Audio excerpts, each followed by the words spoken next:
Hello, everyone. Welcome to another episode of Veg Networking Canada. We're going to start with our land acknowledgement as we always do.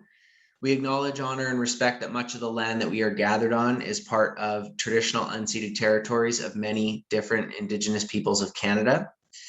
Welcome to another episode. Today, we have a special guest who is leading a company which rescues, quote, ugly but perfectly good produce from the landfill, processes it to create amazing upcycled nutrition.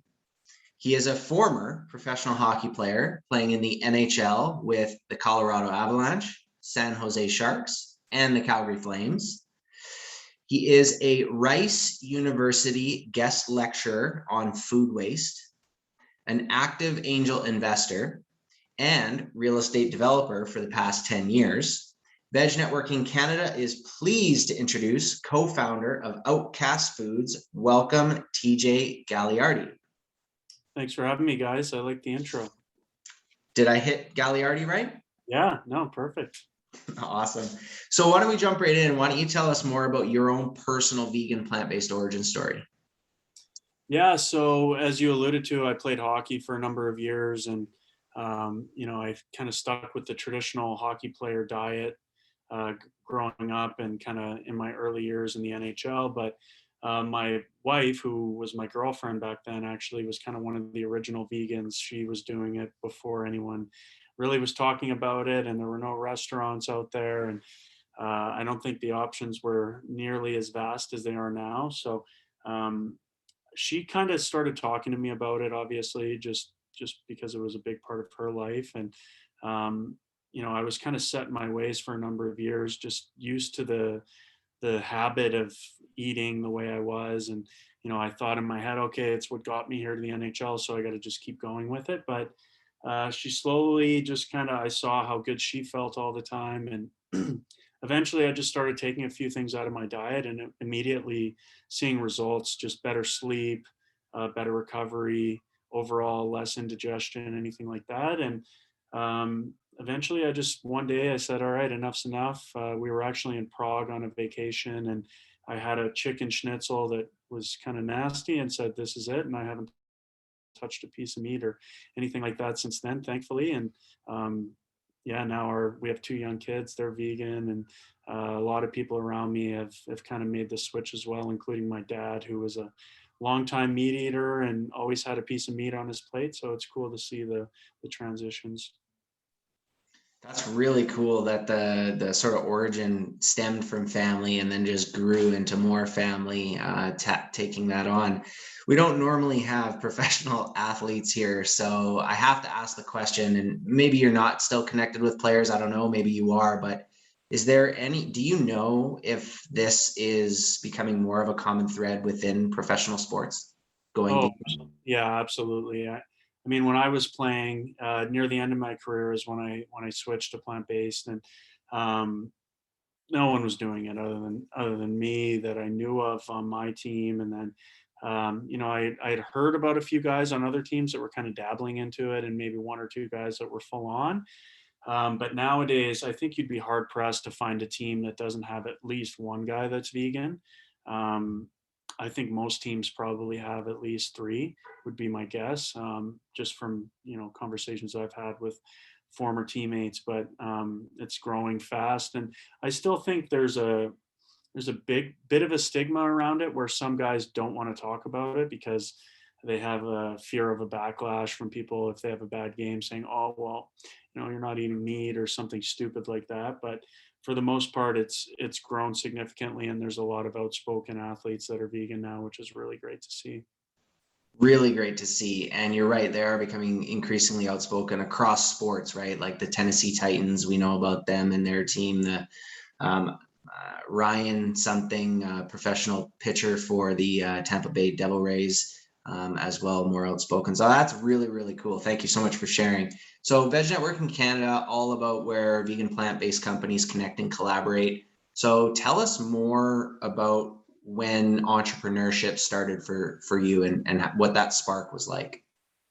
Well, I mean, I think it started when I was really young. I was the kid who would go around the neighborhood and mow everyone's lawn and make some money. Or if it was a snow day in Calgary, get the shovel out with my older brother and go make a killing and get a good workout in shoveling everyone's walk. So I think I kind of had that spark at a young age, but never really acted on it because of my playing career. I was so busy. And I think I was smart enough kind of in the middle of my NHL career to the end of it to start to really network and make some really good connections for things to do once I was done playing, because, you know, the fact of the matter is you can only play hockey for so long, and the body eventually quits, or the mind does, which kind of happened for me, a little bit of both. I was just kind of sick of the game and lost the passion, and the timing worked out well for me. And I had made a great relationship and friendship with a doctor out of Nova Scotia, and the two of us were ready to jump in and start a business together.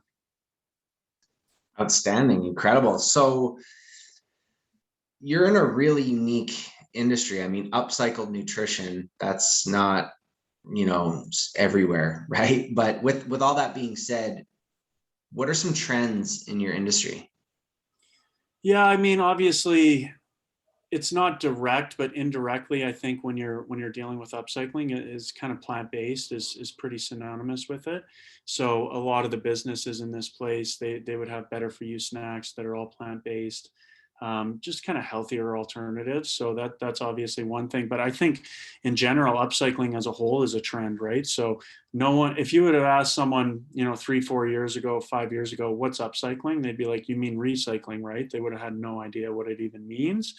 But nowadays it's becoming very popular. I think the idea of taking something that's being wasted needlessly that still has value and doing something to it to make it high in value is very important. Obviously, I think with the rise in climate change and greenhouse gases, people are looking for ways to mitigate that, and upcycling is a real easy way to do it.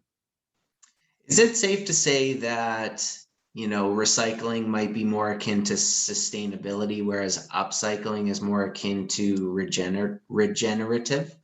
Yeah, I think absolutely. Regenerative is all about finding a way to create a cycle of health, right? Where recycling, I mean, it's kind of a negative system, right?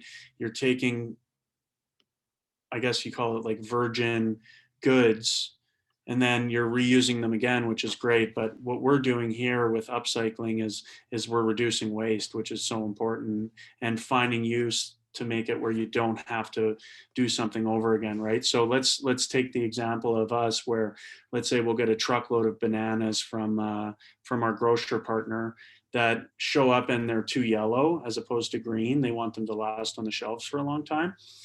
Those bananas would typically go to a landfill without us. So we get them, we take those bananas, we turn them into a good product, whether it's, dehydrated banana pieces or dehydrated slices of bananas or powder. But what we do in this process is we're saving a whole nother batch of bananas from having to be grown again for human consumption, if you understand what I mean by that. So it's almost kind of a multiple pronged approach to save a ton of effort and a ton of resources. Yeah, it's definitely a whole other component of food waste, food addressing food insecurity, Mm. and so many important, really, really important topics. So maybe you can walk us to quickly where Outcast Foods is now, and then the question is, where is Outcast Foods going in the future? Yeah, when we started, it was just about 4 years ago with a back of the napkin idea of saying, how can we create a scalable solution to food waste? And it grew from there to some research studies with the National Research Council in Canada and a couple of universities. And then it went from there to almost like a bench work lab where we were trying to put our process into place. And now here we are, like I said, 4 years later, and we have two facilities. We're going to be processing over 1 million pounds a month of upcycled goods. So it's an exciting time, and it really speaks to the growth of sustainability and upcycling as a whole. It's just so important in today's day, and we're riding the wave and just trying to be a good steward to the industry as a whole. And where are those facilities and what does distribution look like right now? Yeah, so our first facility is in Dartmouth, Nova Scotia. We've expanded that 5 times. We just finished another expansion, which almost tripled our capacity out of there. And then the other facility is just outside of Toronto in Burlington, and that should be open kind of the middle of this month, which is exciting for us. Absolutely. And how are people getting the product in their hands? What is distribution like? Yeah, so we have 2 ways. One is we have our brand and market, a CPG brand, which is supplements. We have 5 different protein flavors, and then we have some single ingredients, so banana powder or blueberry powder, sorry, spinach, kale, products like that, beet powder, that people would use in various ways in cooking in their house or adding it to smoothies, whatever they like, to add a little extra nutrients. And then we have a greens powder, and then we also sell our ingredients business to business to other food companies and pet food companies. Very, very cool. Very cool. No right or wrong answers. Maybe it's already happening. Maybe it's in the pipe. Does Outcast Foods support any charities? Yeah, we do a lot of grassroots things in our local community in Nova Scotia. We've supported a lot of sports teams, universities. We've supported some vegan companies as well. So a lot of what we do is based around partnerships. So we'll find value add partnerships where we can either provide some product for other companies, or we can do some partnerships where we will inbound their products that they're wasting and find a way to upcycle them. So it's just kind of practicing what we preach. Awesome.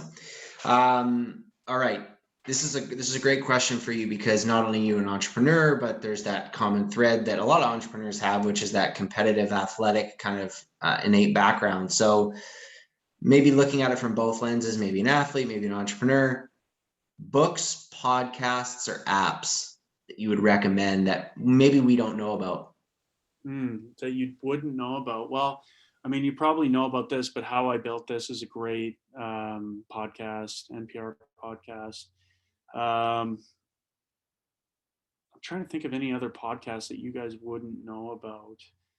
It doesn't have to be one that we don't know about, but maybe one that really resonates with you that you find yourself often listening and watching. Yeah, I mean, with kids, it's hard to get away for anything like that. But definitely the How I Built This. That's one that I listen to every single one of them because it's just so cool to hear other people's entrepreneurial journeys. That's probably the only one I really listen to. Books. I'm a big audiobook guy too. When I'm in the car, when I have some time away from the family a bit. So Darren, my co-founder, he sends me a new book probably every single month, which is pretty nice to stay on top and try to keep up with him and the amount of books that he consumes. So I wouldn't have any specifics off the top of my head, but it's constantly I'm bringing in new books. Awesome. And as an athlete, where I'm sure mental health was really, really important. Like you mentioned it earlier, like maybe the body gives up or the mind gives up. So do you use your phone for any apps related to like mental health, wellness, stress relief, anything like that? Not really, to be honest. Like, yeah, I feel like I've made a big transition in my life in the last probably, I don't know, 6-7 years, where I just kind of stop caring about what other people think. For the most part, it's a constant journey, right? Like there's things that come up and it's you realize it's the ego talking and you go, okay, now I need to address that. And for me, it's more of a constant like staying on top of it for myself. And now that I have kids, you're an example, right? So if anything comes up where I notice that ego, it's something for me to address and to deal with and be a good example for them. And I try to stay off my phone as much as I can, to be honest. No screens for our kids either, as much as we can. Just I don't want them to be a zombie. And it kind of goes all in hand, right? With a vegan lifestyle. I think it's not just physical health, but mental is a huge part of it for us as well. Absolutely. Well, you were dropping some advice gems there, but we'll get into that in the last question. We're almost there. Any companies that personally inspire you, or maybe the leadership team at Outcast Foods? Maybe it's a local company, maybe it's a global company, but are there any companies that not necessarily you're trying to like be like, but are there any companies that inspire you guys? Yeah, you know what? In this space of food waste reduction, there's some companies that have done some amazing things. Like Full Harvest is really cool. Misfits Market's really cool. Sorry, this guy came up to me, our little dog, to say hi and join the party. But I think the companies that have managed to make a difference at scale so far in this world, like especially in the food waste world, because it's such a gigantic problem, those are all ones that I find to be really inspiring and follow their journey as well. So I would say those are ones that come to mind. And then there's other companies that we're partnered with, like Riverside Foods, which is Made Good, the brand that makes Made Good. They're an amazing company. They really walk the walk, and they really care about sustainability. So seeing companies like that, and a BC company, which is Happy Planet Foods, they're amazing as well. They make Earth's Own nut milks. All their products are vegan, as far as I know. So really cool to watch them and partner with them as well. Awesome. That's a really cool list. Thank you for sharing. All right. So feels like we've been talking for almost like 2 seconds. It's gone by so fast. So last question, always prefaced by not the time to be modest by any means. We're definitely asking for it. So do you have any advice for business owners, entrepreneurs, and people who are leaders in their community?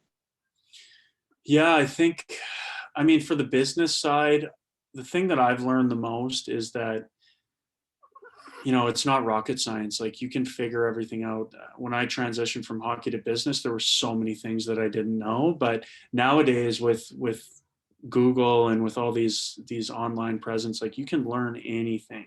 There's so many times I was in meetings, and someone would drop some sort of a word that I had no idea what it was, or different things like that, and I just quickly Google it, and you're like, oh, okay, now I know for the next time, right? So I think it's, don't sell yourself short on that side.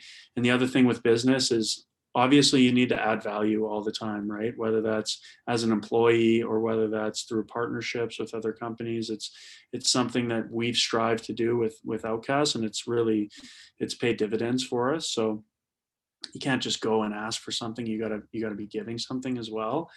On the personal side, the advice, I think it's it takes time to learn things, right? Like, when I first got into the NHL and kind of got into that lifestyle, I was very self-conscious about my image and different things like that. And then I realized over time, none of it matters really. Like, who cares what you're wearing, what you're driving, all those things. And it's just ultimately made me so much happier to just be happy in my own skin. And it's a work in progress, of course, but just kind of stop looking at other people and comparing. Comparison is the death of happiness.